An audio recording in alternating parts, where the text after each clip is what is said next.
Hey everyone, welcome to a new episode of Copy Nation Podcast. We here, Diego and Alvaro, me, are here with the great John Mulry. He is the head of the E5 agency, an agency that's been founded over the years by Todd Brown and his team.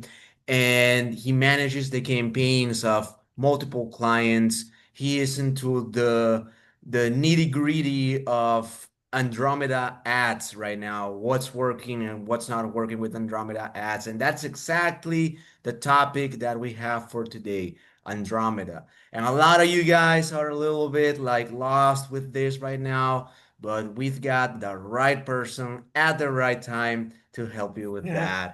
that. John, we're so honored to be here with you. Could you introduce yourself? Let everyone know about your story, about who you are. Yeah, well, I'm excited to be here with you guys. Anytime we hang out, we're always having lots of fun and talking business, talking marketing, talking advertising, and everything else. We won't talk about all of the brisket that we ate in Austin a couple of months Yes. back. But yeah, Yeah. I mean, so I run the E5 agency, so we're a direct response advertising agency. So we specialize in helping multi six and seven figure businesses, whether that's an online business, a coach, a consultant, an information marketer, scale their offers using a combination of meta ads and Andromeda, as we're going to be discussing. But we also focus on Google, specifically YouTube and display as well, and Google search. So we can talk about a little bit about that those later on. But first and foremost, in terms of the Andromeda update, is there anything specific you want to discuss, or would you want to discuss something before that, or what's you let me know. I Well, mean, I'm yeah. an open book for you guys today. So whatever you want to hear, I'm here to share. I'm here to pour Yeah. out as Awesome. much as possible and Absolutely. share. That's That's amazing. that's I amazing. think first of all, our audience would like to know a little bit more about you. We actually talked a little bit the last time for the people that are watching this. We actually had another podcast, but it was our fault. We messed up. We Yeah. had Yeah, a we got Wi-Fi about 10 minutes issue. in and then the connection cut out and I Yeah. think I was talking on my own for about 5 or 10 minutes Yeah. before I realized. Yeah. Yeah. Yeah, and yeah, Yeah. you were telling us some very interesting stuff, especially about your background and how you. I don't want to spoil it for the people, but please, I'll just ask Young, how did you learn about all these things? Like, when did you start? Like, how did you start? How did you arrive at marketing, right? Why are you It even was like someone doing traffic Yeah. today and funnels? it's a crazy story. I mean, I think everybody has a crazy story getting into you're only doing what we do if there's some crazy tale behind it because you don't Yeah. typically go into this field normally. You always come around it from some sideways field. So mine is no Yeah. different. So I was working in I was working I did a degree in maths and economics and then I did a master's in finance and capital markets, and I was all set to go into the investment banking world, the crazy world of banking and finance and investment and everything else. That's what I thought I wanted to do. It turns out that it was that was someone else's dream, not my dream. But like around the 2007 mark, when the kind of the financial crisis was hitting, was around that time when I was doing my masters and finishing my masters and everything else. So around that time. I was like the world was going crazy with finance, but I managed to get a job in a finance department of a company locally in Ireland, and I absolutely hated it. It was the worst thing ever. As I said to myself, "There's no way I'm doing this for the next 30, 40 years. It's just like this is just awful. I'm like banging my head against the wall every day. I hated it. Man. It just wasn't for me. So at the time, I decided to quit the job in the middle of the recession and move to South America for the year and volunteer. So myself and my Wow. friend who was in London, he was a civil engineer and he hated his job. So we both decided to quit our jobs, move to South America. We started off in Wow. Ecuador That's crazy, first. man. That's awesome. Um, Started off in Quito in Ecuador, where we did 4 weeks of Spanish school, and then we were living with an Ecuadorian family. And then we volunteered in a place called Mirazonia, which is a an animal refuge where we're basically feeding monkeys and feeding parrots Wow. and That's chickens, amazing. all these different animals Wow. on a Wow. daily basis. And then after that, I went to Pisco in Peru, close enough to you guys. So I was in Yeah. Peru for, I was volunteering in Pisco after it was destroyed by an earthquake, which was amazing. Yeah. And did Yes. like all throughout my time in South America, I spent like 11 and a half months to a year there. And all throughout my time, I was volunteering, I was helping people, and it kind of changed me as a person. And when I came back, I was a completely different person than when I went away. And one of the Wow. big things for me was that I wanted to continue to help people. And at the time, having helped so many people in South America and from lots of different walks of life and everything else, I also helped myself because I changed a lot from a health and fitness point of view. And when I came back, I wanted my next path to be in the fitness realm because I changed so much from a health and fitness point of view, and I wanted to help others do the same as well. So I started to put things into motion to set up my own gym and a fitness center, and I launched that with the help of a coach, and the that's when the kind of the whole advertising and marketing bug grabbed me because like I was like, okay, my gym is opening. It's going to be easy to fill it now because all I have to do is just open the doors and people will come. And the reality Mm. was, different as so many small business owners and entrepreneurs face is that once just because you've opened something, just because you've set up a website, just because you set up a funnel, Yeah. doesn't mean Yeah. that the traffic is going to come. Doesn't mean that people are going to show up and start Yeah. giving you their hard-earned money. So I realized that, and that's when I realized that okay, I need to not only be good at what I do, I also have to get good at promoting what I do. So Right. that's when I started to go down the route of learning about advertising and marketing. I started reading books. I started going to workshops. I started going to seminars. I flew all the way across to Orange County to meet Bedros Keuilian at the Fitness Business Summit. Yeah. I and at there I had met a bunch of people and they were talking about this guy called Dan Kennedy. Dan Kennedy this, Dan Kennedy that. I came back to Ireland. I went to another event in the UK, another fitness business event, and all they could talk about there at the fitness business event in the UK was, well, Dan Kennedy says to do this, and Dan Kennedy says to do that, and Dan Kennedy says that you need to do X, Y, and Z from a marketing and advertising point of view. And I was like, okay, if Dan Kennedy is the guy that everybody else is talking about, I need to go directly to him and directly to the source of what he's talking about. So Dan's Yeah. whole ethos is like on marketing messaging and making sure you have the right message for the right market at the right time. And his whole ethos was this direct response marketing, which I instantly fell in love with. It's like the whole concept of Wow. it's directly measurable. Everything you do is directly measurable back right back to an ROI point of view. That every single dollar you spend, every single penny you spend, every action you take, you can measure back to a response. So me, Right. that resonated me a lot from maybe it's my mathematics background or maybe my economics background, but that really resonated with me. So I went down the Dan Kennedy rabbit hole. I read all of his books.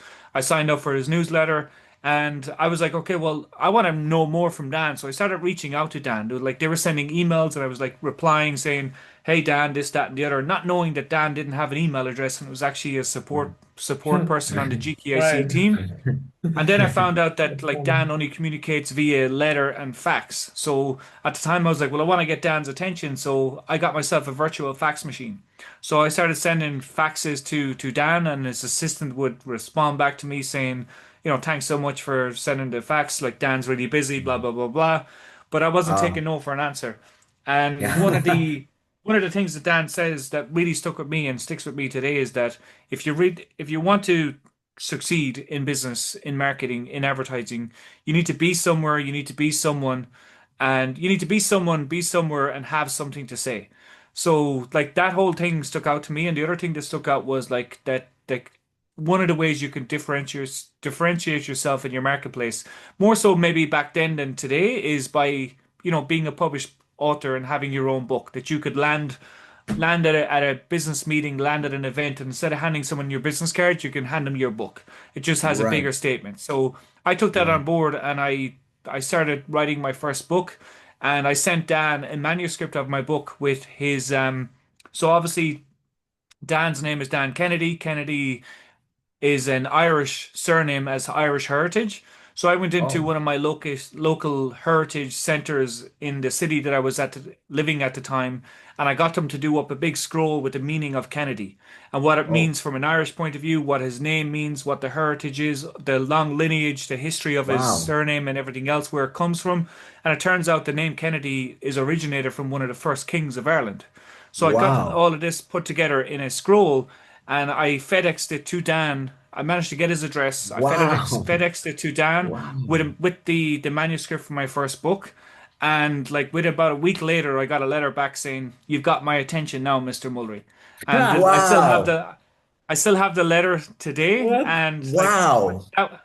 that was like my first kind of introduction with Dan. And then what ended up happening was I ended up partnering with Dan and GKIC to become their first and only ever certified business advisor in Ireland. And I transitioned out of the fitness business as this was happening because I realized I was more passionate about the advertising and marketing of my fitness business than I was the fitness itself. And I knew I could still help people from an advertising and marketing point of view, which was important. I still wanted to be able to help people.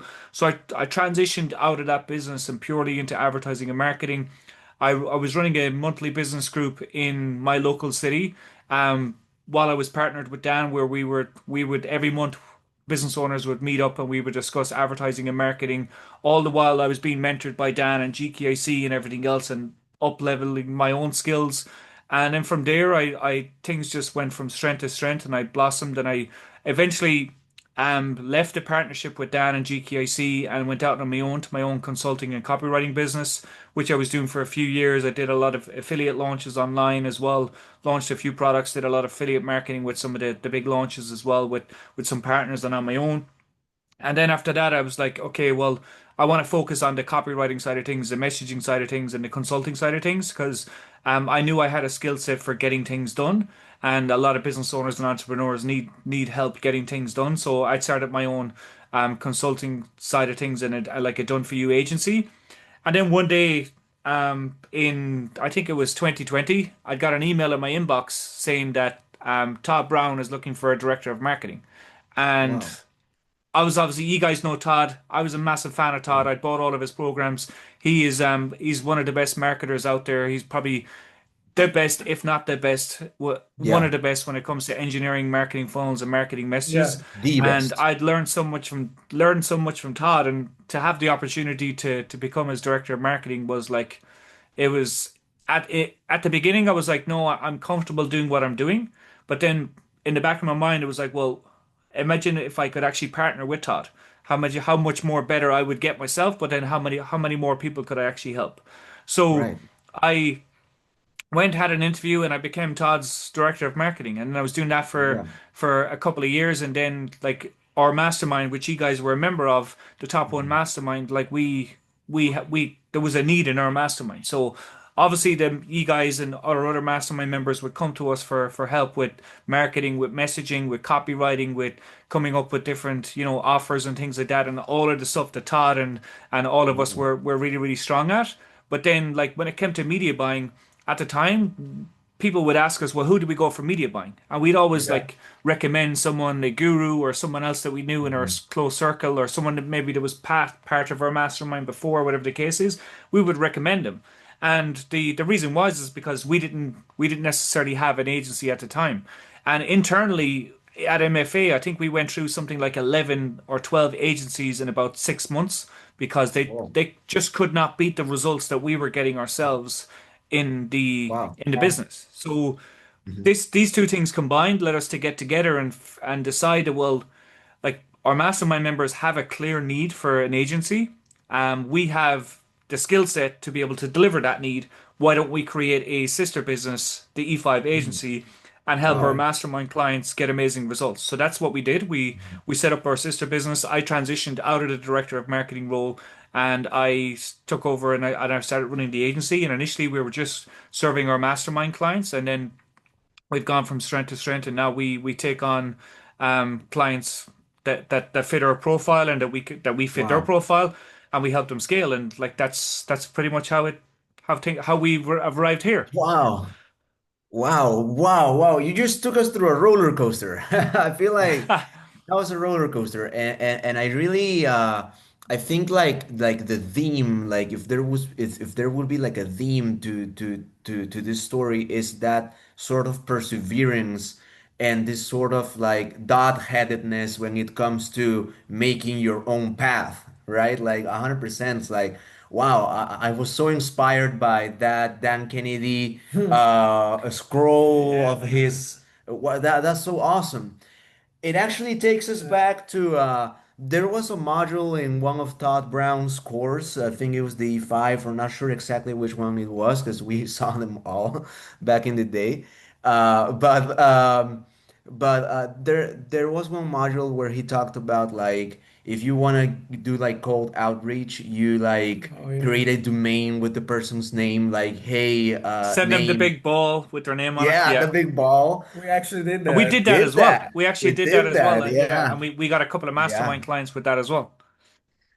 Yeah. Oh, And that was yeah. so good. That was so good because it actually worked. Yeah, we Yeah. actually did that, and And it opened so many doors. It was amazing. it was a door opener. Yeah. Yeah, for sure. Yes. Yeah, but go So, back to what you're saying about be like the Mhm. team. I would say like yeah, I think there's really two things. If I look back and like what I did well, and I've made a lot of mistakes as well. I'm not saying I haven't made mistakes. I mean, we all Mhm. make mistakes on our journey, but the thing to remember, and I think it's the story kind of illustrates it that when we're in this game of marketing and advertising, look, the days where you have a campaign that comes out and it's a home run right out of the gate, they're fantastic, but they're few and far between. What Mhm. generally happens is that you launch something and it doesn't always go as planned. There's things that need to be changed. There's like maybe the offer is not the best offer. Maybe the like you need to tweak your deliverables. Maybe you need to the funnel is not the best. Maybe the sales copy is not exactly resonating. Maybe the market there's something broken. So we need to iterate. We Mhm. need to persevere. We need to like Yeah. keep going until we get to the promised land. And like that I think I took that on to heart at the beginning. Well, like I didn't accept no. I kept persevering. I was persistent with my what my goal was and what I was going to do to achieve it. But then I like if the other side of it is also that I was willing to do things that other people were not willing to do. Other people may have either given up or they may have stopped at step one or step two. If you yeah, really want Yeah. to achieve in this game and really like make a mark, it's like you have to be willing to do what other people are not willing to do. And that's the same when it comes to the likes of Andromeda update and all of the updates that we're probably going to be discussing. A lot of Yes. people are crying right now because they're saying, "Oh, my right. ads Yeah. suck. I'm not my results are going Yeah. down. The Mm. audience is not resonating. It's this, Yeah. that, and the other." And the reality is that they're just excuses. They're just not willing to do what other people are Yeah. willing to do. Yeah. Wow, dude, yeah. Yeah, for sure. And that's pretty much what's going on, right? Like, a lot of people have been like telling us like, yo, like what's going on? Like why are my ads not working? Like, yeah, this setup used to work. It doesn't work anymore. Uh and pretty much yeah, I mean, when we talked with you, I think it was like maybe It's, 2 months ago. We yeah, it's also about were six like a weeks little, ago. Yeah. so we were also clueless, a little bit clueless, to be honest. Things were different, you know. Hmm. And then you told us some stuff, and it fixed pretty much like what the problems that we were having. It was and it was such a simple thing, but at the same time, I think it comes to understanding, right? Like the algorithm, understanding the machine, I guess. I would like to know, like, how do you approach Andromeda, especially, how do you approach these changes that happen in the market, in the ads, in the platforms too? Because this is not the first time we've seen something change, you know. Remember iOS 14, remember Cambridge Analytica. I mean, these things happen all the time, right? I think it's also good for the people that are listening to this to understand first the mindset, right? The mindset that you need to approach this. Can you help us with that? Yeah, I mean, I think the before we kind of get into that, there's something that I want to get off my chest in terms of like a big problem that I see is that like media buying is not some tactical hack game. Like there's not a buttons that you can push to game. It's not about gaming the system. Media buying, I see it as an act of matchmaking. You're matching up you have either if you're doing it for yourself, doing it for yourself for your own business, you have an offer, a product or service, and then the other side of it is there's an audience out there that have an unmet need or they have a problem that they need solved, and media buying allows you to match make those things up. The whole thing of we need to do things a certain way in inside Meta, inside Google, inside YouTube, like they're all kind of hacks and tactics that can help you get the result. But the reality is things will change. Like you mentioned, there's all these changes. But the other thing to bear in mind is that when these apart from the kind of the black swan events like the Cambridge Analytica stuff and all and the iOS 14 stuff, like those things were kind of like they're just like cyclical changes that are not cyclical, so they're just changes that happened out of the blue. But then there's other cyclical changes that happen, like these kind of updates that we're seeing now with Andromeda. And Meta aren't making these changes to make it harder for advertisers. They're doing it to make it easier for advertisers and to make it easier for the users of their platform. So these changes, like we need to take a step back and realize that these changes are happening at a macro level to be better. They're not doing it to hamper us advertisers. So a lot of times advertisers are like, oh, Meta are out to get us. They're constantly changing things and blah, blah, blah, Right. blah, blah. And yes, they are, but the reality is they're doing so to make the platform better. So when you look at it from that perspective, that certainly helps. The other side of it is that like the media buying is really only one side of a three-legged stool. And you can be the best media buyer in the world. You can be the best at coming up with creatives. You can be the best at pushing buttons in a campaign to make the campaign sing. And you can be the best at like carving out audiences and the setup and the tech side of things and setting up conversions API and setting up your tracking and all of the stuff that comes with media buying. You could be the best in the world at it.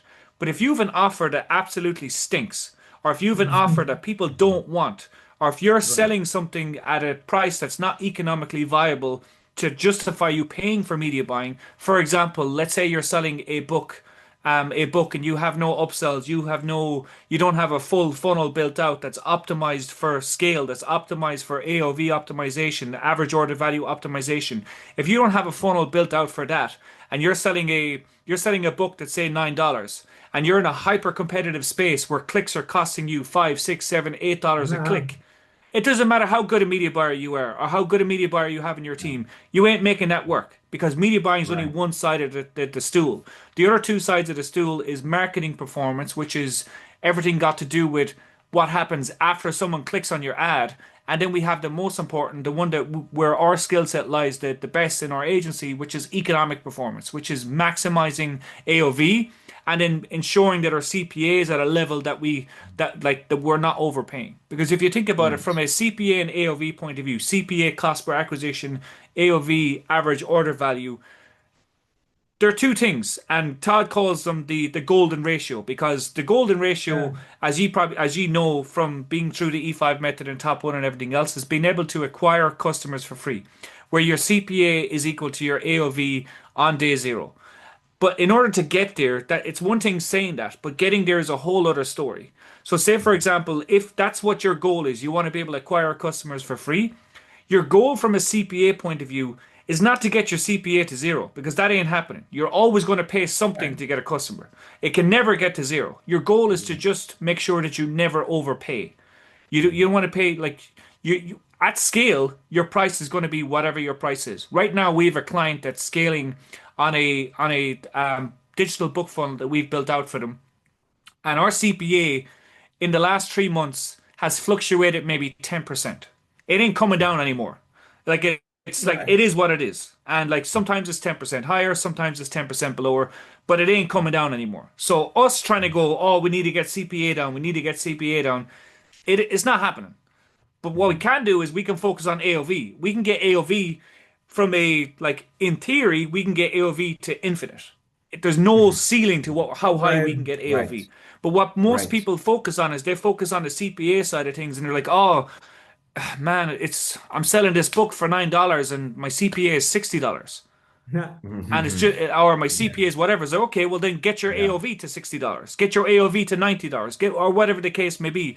Whatever your price point is, because as long as you're not overpaying on your media buying side of things, that's the goal from your media buying. On the AOV side, you have unlimited upside. Now, obviously, you're not going to get it to unlimited, but that's where the opportunity is, and that's where most people fall down. And it's the exact same thing with Andromeda. The people that are hurting the most because of Andromeda are the people that had maybe they were succeeding in spite of themselves before Andromeda, that their economic performance and their marketing performance wasn't up to scratch. And now that the Andromeda update is here, and essentially what it is, to break it down as simply as possible, is that Facebook has now turned your campaigns and your the ability to serve someone an ad, serve you an ad, Alvaro, serve you an ad, Diego, serve me an ad. What they do is they go in and they what they actually call it is an ad retrieval engine. So they're going to go in and they're going to retrieve an ad from the ad factory that they have in the algorithm, and they're going to go in and retrieve an ad that they feel is the best for the user that is currently scrolling. And if you Right. don't have an ad that is the best for a user that is currently scrolling, you may get pushed aside and they may serve another ad, or what they may pull an ad that's not optimal and serve it to the person, and then you're going to see declining result. So in order Right. to be able to get the best results from an ad retrieval engine point of view, you have to have a wide arsenal of ads. You need to have more than just two images in your Right. campaign. You need Right. multiple images, multiple angles of images, multiple videos, multiple angles of videos. Also, what we see a lot of people underusing is like carousels. You need multiple carousels. Basically, Right. every type of ad that you can create, you need to create them. And you're saying, oh, well, that's a lot of work. It's a lot more work than what I was used to doing. Yeah, it is. But you got to do it if you want to get the result. If you don't do it, you're not going to Right. get the result. Right. Yeah, wow. Wow. Wow. So dense and so packed with information and so valuable for everyone, really. One of the first things that you said, I think is so important for people to really dig it into their minds, into their heads. It's the fact that Meta is not doing these updates to make it harder for advertisers, but to make it easier for advertisers. I think that's what people really have to get into their heads, right? Because for sure, it's easy to play the victim role, right? It's easy to like feel like, ah, everyone's against me, right? But like that's for sure a mindset shift that's so important. And the ad retrieval thing as well. I've never heard it that way, you know. But that's it, right? Like you have to have a wide range of different ads that get retrieved for a certain specific person at the right time, right? And so that's where, because I think our market does understand that the diversity concept, right? Like you have to have like a diverse amount of ads, but they don't get why, right? They don't get exactly why, but that's why the ad retrieval Yeah, and thing, like right? the way it used to be was like and there's like look, there's a lot of different ways. I don't know if this is a saying that's in Peru, but it's the same we have over here in Ireland. Is that there's lots of different ways to skin a cat. Now, Right. obviously, we don't want to go skinning cats or anything like that, but there is lots of different ways to Sure. skin a cat. So my method of media buying might be different than someone else's. It might be different than someone else's. But as long as you're getting the result, that's what matters. But when from an Andromeda update point of view, before the Andromeda update, the large consensus from a media buying point of view for a lot of people out there was that you'll have lots of different, maybe you'll have one campaign or multiple campaigns, and you'll have lots of different ad sets. And within those ad sets, you'd have all of the same ads essentially. And within those different ad sets, you'd be testing interests, behaviors, audiences, demographics, and all these different things.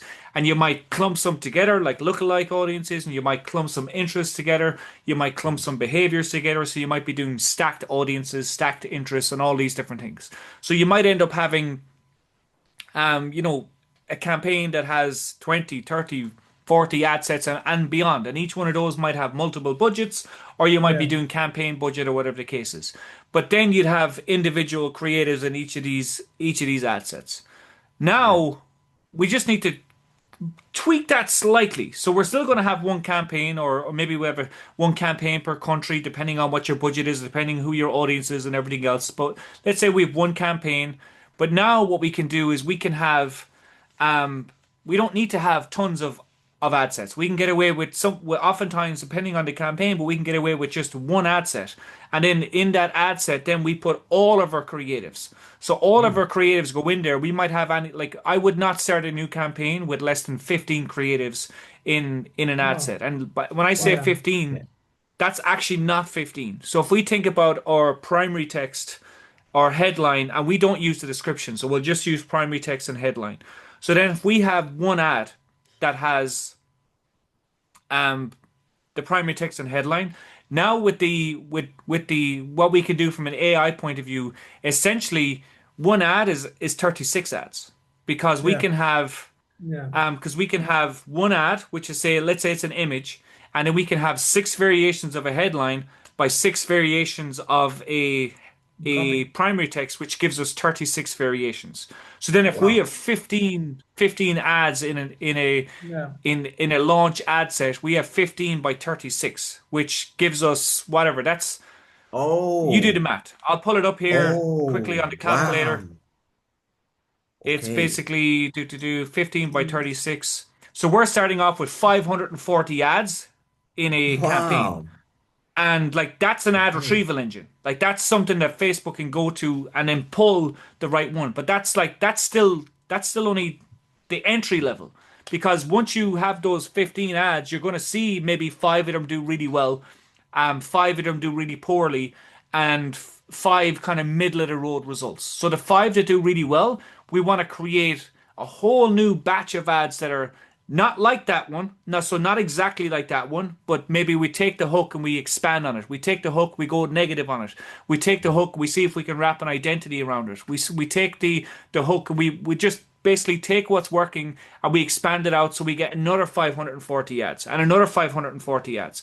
But the way we do it is because we're giving it Meta exactly what it wants to be able to deliver the result. Because essentially what they want to do is they want to be able to match the perfect ad to you when you're scrolling. Not one that's like closely related to you. And if you think about it as yourself, when you're scrolling through Yeah. Meta, you're Yeah. scrolling through Facebook or Instagram or whatever the case is, Hmm. what's going to make you click, stop, pay attention to an ad, whether it's an image, a video, or whatever it may be, and actually stop and pay attention?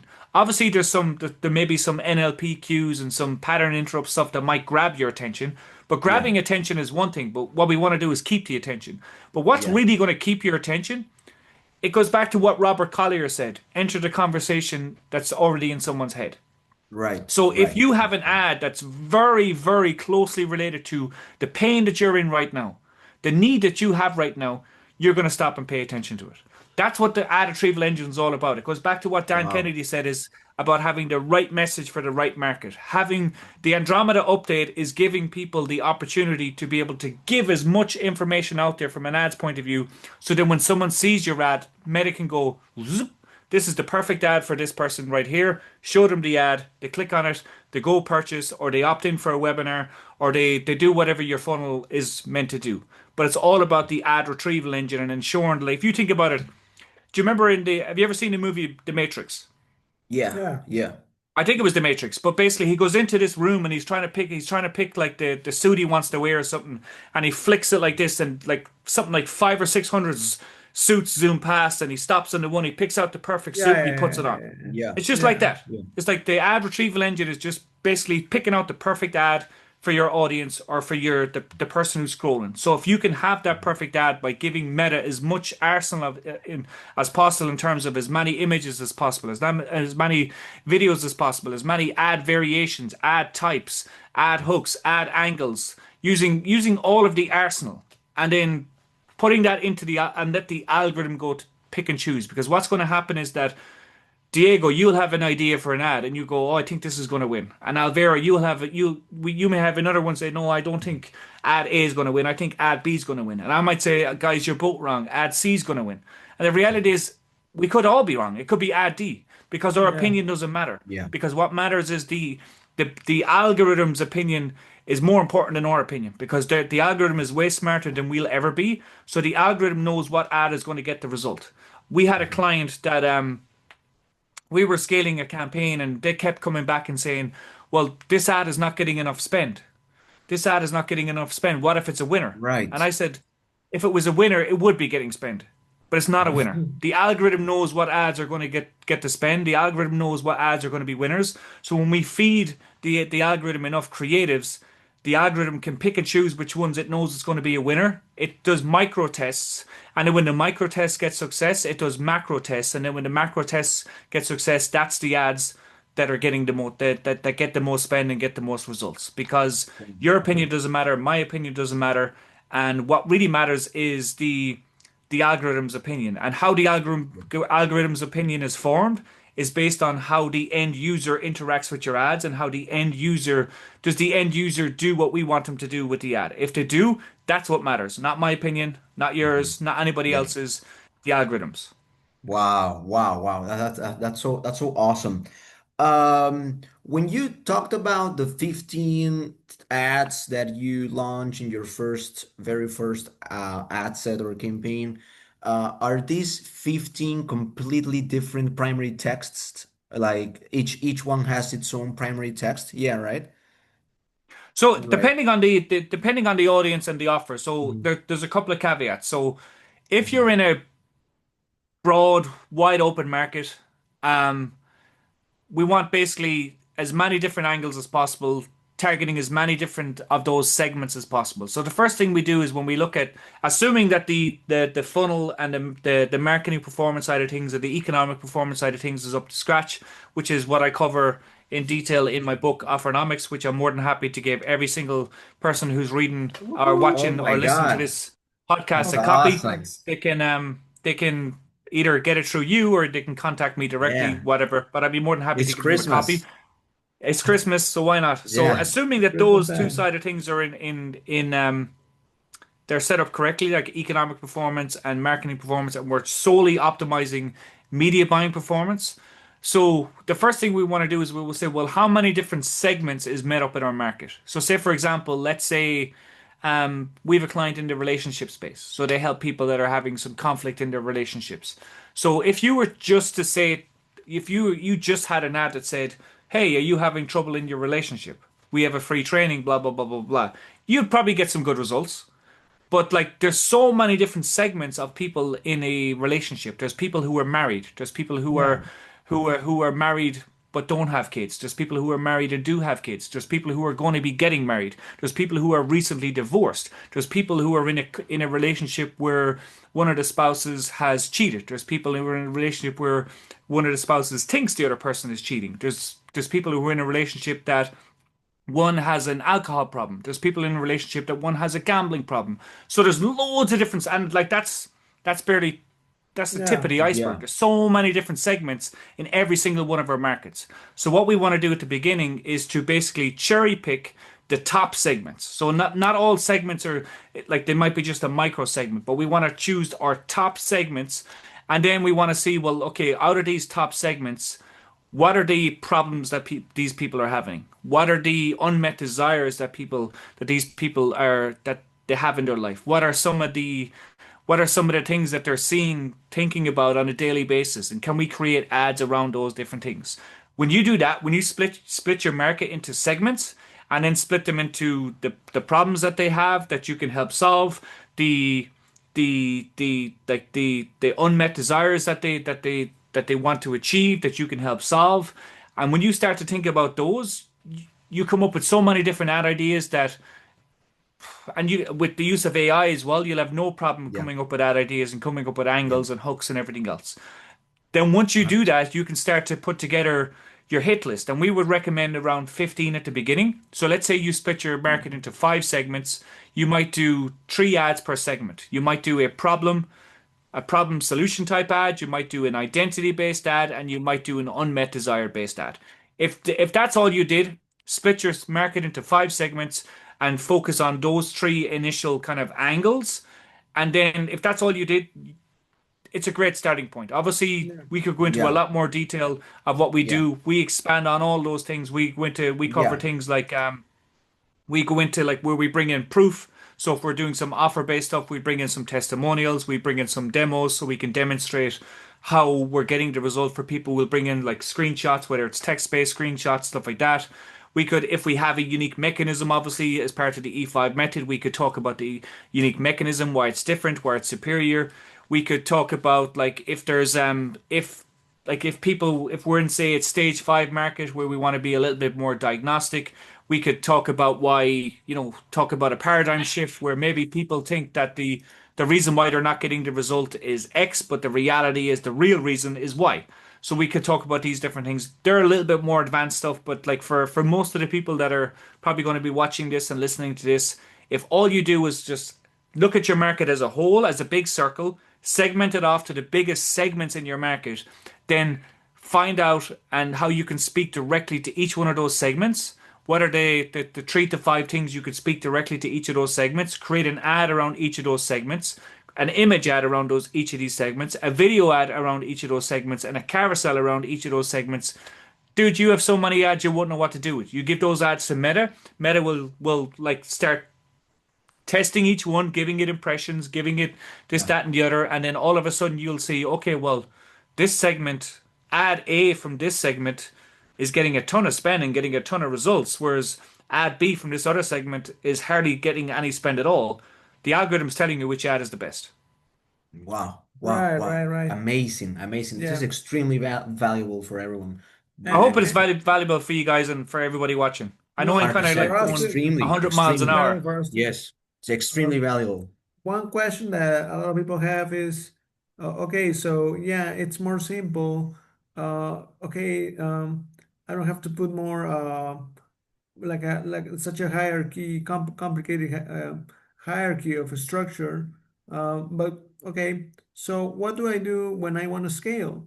That's a big question that we've had. Like, let's say I've already tested some ads, they're doing good. I'm having a good CPA. My AOV is good. So now I want to scale.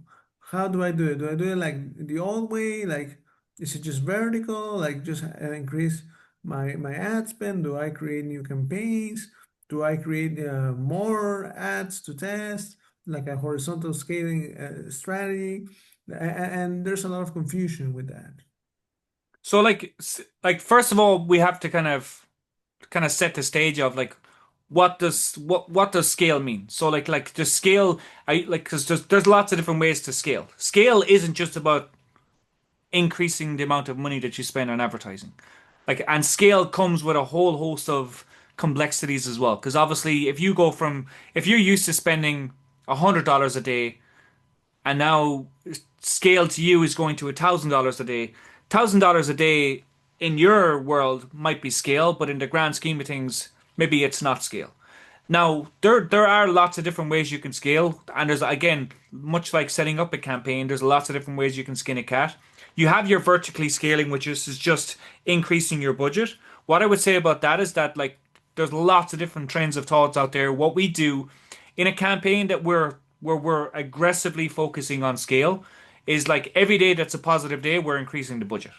Like that's just like it's like not and we may only be marginally increasing it, but like every day that's positive, if we're hitting our KPIs, budget gets increased. If if KPI drops and it looks like a glitch, we'll keep it. And when I say glitches, I mean like it's just one of those down days. Like because Yeah. as you increase, as you're scaling campaigns, even as you're setting up new campaigns, it's not a case of let's go from A to B and it's a straight line. It's more like your heartbeat. It's like up, down, up, down, up, down. And sometimes it's a mad up, sometimes it's a mad down. And like if you react on a daily basis to your campaigns, you ain't scaling nothing. You're done. But if you Wow. act on a trending basis, so we looked at the trends that we look at, we obviously look on a daily basis. We look at 3 day, we look at 7 day, 14 and 28 day. They're kind of the windows that we look at. And what you want to do to be on a scaling trajectory, you really want your 28 day to be like your 28 day window should be really positive from a ROAS point of view, from your numbers point of view, from like the like all of your key media buying metrics like your CPCs, your CPMs, all those things, they should be really looking strong on a 28 day. Your 1 to 3 day is probably going to where you're going to see the biggest fluctuations because you might have a wild day where like things just go crazy, where one ad gets a ton of spend that maybe that wasn't performing the best that day, so your CPA spikes. If you were to react to that one day, you're you're not scaling. But what if what you can do is you can look at that day and compare it to the 3 day window, compare it to the 7 day window, compare it to the 14 day window, and compare it to the 28 day window.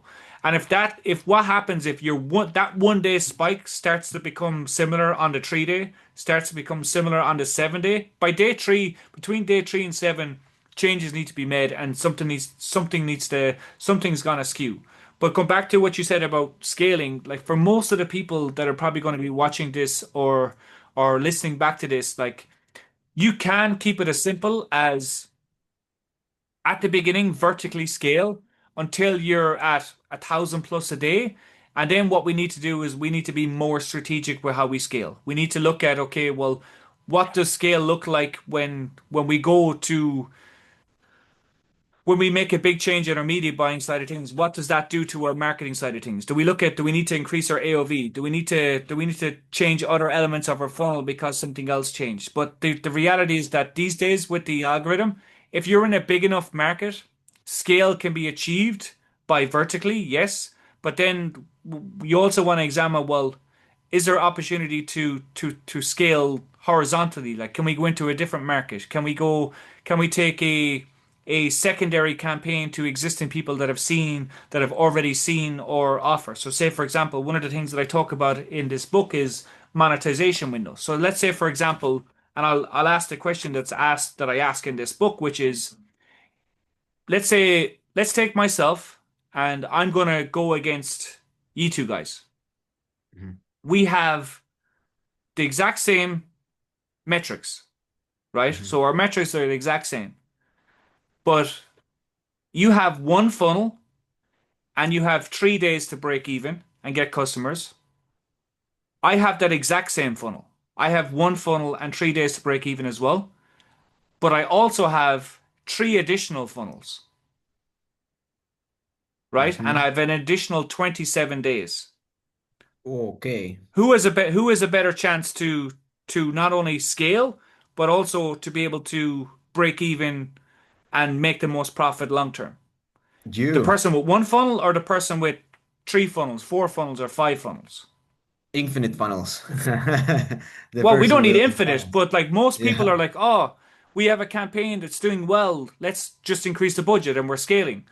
Sure, you'll increase the budget, but at some point, whatever point that may be, something is going to go wrong.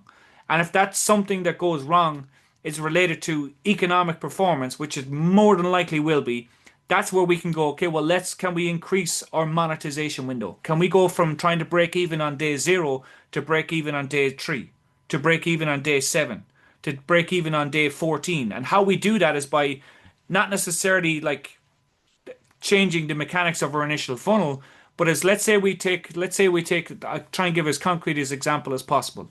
Let's say we have a funnel that is generating leads, right? So we're driving people from ads to say a opt-in to watch a VSL, watch a video presentation or whatever the case is. And at the end of that, they can purchase something. So we're on day zero, we generate 100 leads and we get three sales. So that's day zero. On day three, maybe we send the 97 back and we get an additional two sales or whatever the case is. So we have five sales now on the initial 100 leads. But that first funnel has only generated five sales, whether it's including our email follow up and everything else, but it's only generated five sales. So our CPA on those 100 leads is whatever it is, and our AOV on those 100 leads and those five buyers is whatever it is. Now, let's say we introduced a second funnel that we take out our five buyers and we have 95 leads that we're setting to funnel B. And funnel B, it may be the exact same offer, but the medium may be completely different. So instead of this time setting them to a VSL, we're setting them to a long form sales page. The offer is the exact same, the Right. message is the exact same, but it's a different medium, and this is a second funnel. And at that second funnel, from those 95 non-buyers, let's say we generated an additional two buyers. What that funnel has done is that has reduced our CPA over time because our initial CPA on day zero was based on Mhm. five buyers, Right. on our Right. whatever it costs us to get those 100 leads, or whatever it costs us to get those initial five sales. On day zero, that was our CPA. But on day seven or whatever day we introduced funnel number two, we got an additional two sales or three sales, whatever the case is. Those additional two or three sales came from the leads we've already generated. So we've already paid for those leads. So now our Right. CPA has come down by more. Our CPA on day seven is lower than it was on day zero. And then we do that again with another funnel. Our CPA on day 14 is lower than what it was on day zero. And over time, we're reducing our CPA and we're increasing our AOV. So, like another way to think about scale is not just like let's just increase our budget and let's just keep our funnel the same and everything else, but how can we lengthen our monetization window so when things do go a little bit airy, we can weather that storm because we know we have funnel two, we have funnel three, we have funnel four, and we have funnel five. And inside the book, I Right. map out exactly what you need to do That's to amazing. get your multiple funnels mapped out so you have multiple Awesome. monetization Wow. windows. So when people read this, Awesome. hopefully it'll become a lot clearer. That's Wow. amazing. That's so awesome. Yeah. And going like a little bit deeper there with this concept of funnels, I'm sure a lot of people watching this will think like, when should I start that process, right? Like when should I perhaps take my focus away from the ad testing and optimizing and all that and start creating these funnels. So essentially, like, and that's a great question because obviously you don't want to do it at the beginning. You really want to do Right. it when the data is telling you that it needs to be done. Essentially, like I can't say it any clearer than that because people will always like if we jump on if I have a console call with a potential client or even sometimes with a client, they're like, "Oh, when are we going to do X?" Because maybe in their mind that they think that they need to be an X, whatever X is. Maybe X is split testing the landing page, or maybe X is Yeah. testing a new offer, or whatever X is. Mhm. The reality Right. is we'll do X when the data is telling us that we need to do X. Right. So like we only fix the problem that the data is telling us to fix. We're not going to fix problems that Right. we don't need to fix. So when we're Mhm. looking at our data, we're looking at it from a media performance point of view. So are we like what are essentially what is costing us to get a click, what is costing us to get a lead, what is costing us to get a customer. We're looking at it from a marketing performance point of view. So, what's our opt in rate, what's our sales conversion rate, what's our order form completion rate, and everything else. And we're looking at it from a financial metrics point of view, an economics performance point of view. Okay, what's our CPA to AOV ratio? What's our What's our average order value on day zero? What's our profit on day zero? What's our LTV on day zero versus day seven, day 14, day 30, day 60, day 90? All of these numbers, and if it's like the data is indicating that just having the one funnel is not enough. So maybe, for example, that what no matter what we do, we can't get to break even on day zero. And some funnels, some opportunities, some markets, it's very difficult to get break even on day zero. Some Mhm. some funnels, some Yeah. opportunities, it's you can be at profit on day zero. So if the data is telling us that based on the goal that we want to achieve, that it's likely not going to be achievable with the one funnel model, that's when we're going to look at switching to adding or lengthening our monetization window to maybe 7 days or 14 days or whatever the case is because the financially and economically it doesn't make sense to keep doing what we're doing right now.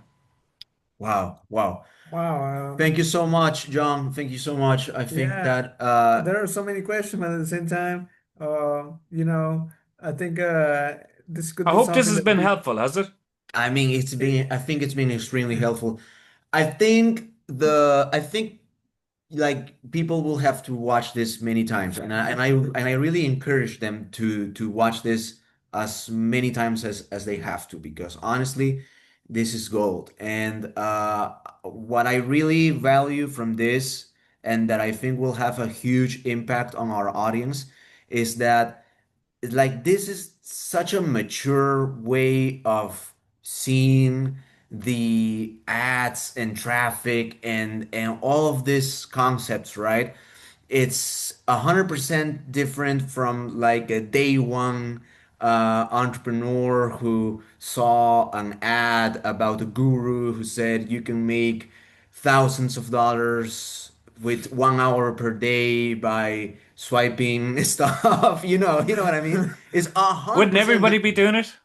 Yeah, right. But it's so different. But this is the real deal, guys. This is the real deal, and this is what you all have to be aiming for.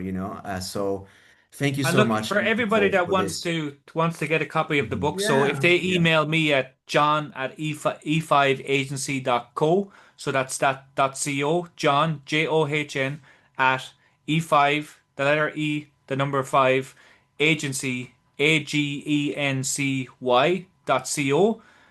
I'll send you a digital copy of the book, free, gratis, no questions Wow. asked, no. I'm Gratis, not going to make gratis. you jump through hoops. Yeah. I'm not going to make you do anything. I just want you wow, just make And sure you how read it, helpful. go through it, wow, and implement it. And yeah, I'm. Maybe we can do it Yeah. again, and sometime next year, guys, we'll jump on, and maybe sure. if Yeah, there's yeah, other yeah, for updates, maybe we can sure. talk about Google or YouTube or whatever the case may Yeah, be. But yeah, Yeah, yeah, yeah, for hope it was sure. helpful, and mhm, yeah, Yeah. 100%. We're gonna add your email in the description so people can look at it there just to ask for the book and that. And well, John, uh, thank you very much for everything. Next time we're gonna make sure that we can send some Inca Cola over there. So I Yes, want some thank you Inca for Cola, this. guys. I yes, miss my yes, two things I absolutely loved in Pisco, apart from the people and the food and everything else, was Inca Cola and Sublime bars. They were something yes. special. We Sublime. have to get you those. We have to get you those. We will. I'm sure see each other At least Sublime, because we can get that through the airport to the Yeah, security checks. yeah, Yeah, for sure. yeah, I'm sure we're gonna see each other next year somewhere. I Absolutely, know, guys. I know. yeah, The brisket's So on me. yeah, yeah, briskets, maybe yeah, briskets. Let's see what happens. Maybe tacos. I don't know. yeah. Oh, maybe So tacos. Yeah. John, thank you very much, man. Thank you. And Thanks, yeah, guys. that's it All for right. X Thank you, Bye. Factor. John. Bye.